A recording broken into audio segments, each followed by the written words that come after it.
வணக்கம்.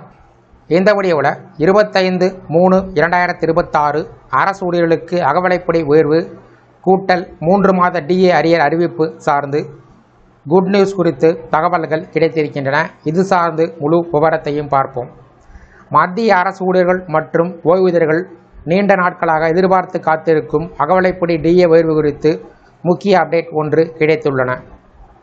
தற்போது அனைவருடைய கவனமும் மத்திய அரசுடைய அமைச்சரவை கூட்டத்தின் மீது திரும்பியிருக்கிறது. அதாவது அடுத்த அமைச்சரவை கூட்டம் மார்ச் 18 அல்லது மார்ச் 25 நடைபெற வாய்ப்பிருப்பதாக தகவல்கள் வெளிவந்துள்ளது. இந்த கூட்டத்தில் அரசு ஊழியர்கள் மற்றும் ஓய்வூதியர்களுக்கான அகவிலைப்படி உயர்வுக்கு மத்திய அமைச்சரவை ஒப்புதல் வழங்கலாம் என்று கூறப்பட்டு வருகிறது. இதற்கு முன்பாக ஹோலி பண்டிகையை ஒட்டி அகவிலைப்படி உயர்வு சார்ந்த அறிவிப்பு வரும் என்று எதிர்பார்க்கப்பட்டது. ஆனால் அவ்வாறு எந்த விதமான அறிவிப்பும் வெளிவரவில்லை. இந்த நிலையில் தற்போது 2026 மார்ச் மாத கடைசி மற்றும் அல்லது ஏப்ரல் மாத தொடக்கத்தில் இதற்கான அறிவிப்பு வெளிவரலாம் என்றும் கூறப்பட்டு வருகிறது.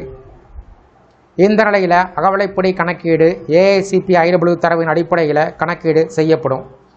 2025 ஜனவரி முதல் 2025 டிசம்பர் வரை 12 மாத சராசரி மதிப்பின் அடிப்படையில் டிஏ நிர்ணயம் செய்யப்படும். தற்போது இதனுடைய மதிப்பு 145.5 உள்ளது. இந்த கணக்கீட்டின்படி அகவிலைப்படி உயர்வு 60.33% வந்துள்ளது.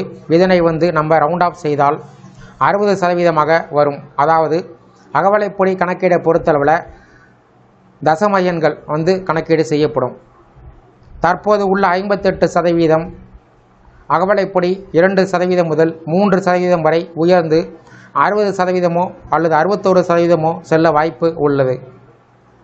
டிஏ கணக்கீடு செய்வதற்கான சூத்திரம் இங்கே குறிப்பிடப்பட்டுள்ளது.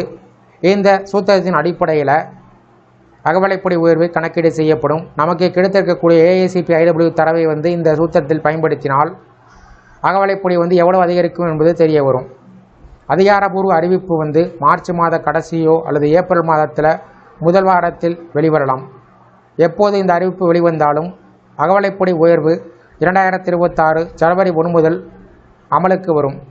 இதன் காரணமாக ஜனவரி, பிப்ரவரி, மார்ச் ஆகிய இந்த 3 மாதங்களுக்கான அரியர் தொகை ஒரே தவணையில் வழங்கப்படும்.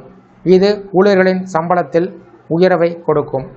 7வது ஊதியக்குழு பரிந்துரை 2025 டிசம்பர் 31 முடிவடைந்தது. இதற்கு பின்பு வரக்கூடிய முதல் டிஏ உயர்வாக இது இருப்பதால் இது மிகவும் முக்கியத்துவம் வாய்ந்தது. மேலும் 8வது ஊதியக்குழு சார்ந்து விவாதங்கள் நடைபெற்று வருகிறதால் இந்த டிஏ உயர்வு எதிர்கால சம்பள உயர்வுக்கு வழிவகுக்கும். மொத்தத்தில் மத்திய அரசு ஊழியர்களுக்கு டிஏ உயர்வு தொடர்பான அறிவிப்பு விரைவில் வெளிவரும் என்று எதிர்பார்க்கப்படுகிறது. ஆனால் இதுவரையில் மத்திய அரசிடமிருந்து அதிகாரப்பூர்வ அறிவிப்பு வெளிவரவில்லை. எனவே அடுத்த அமைச்சரவை கூட்டமே இந்த முக்கிய முடிவை தீர்மானிக்கும் என்று எதிர்பார்க்கப்படுகிறது. அந்த அமைச்சரவை கூட்டமானது 25ஆம் தேதி நடைபெற இருப்பதாக தகவல்கள் வெளிவந்துள்ளன. இருப்பினும் அதிகாரப்பூர்வ அறிவிப்பு தற்போது வரை வெளிவரவில்லை. இந்த வீடியோ குறித்த உங்களுடைய கருத்துக்களை கமெண்ட் செக்ஷனில் பதிவிடுங்க. இந்த வீடியோ பிடிச்சிருந்தால் வீடியோக்கு ஒரு லைக் பண்ணுங்கள். இந்த வீடியோ அனைவருக்கும் ஷேர் பண்ணுங்கள். நன்றி.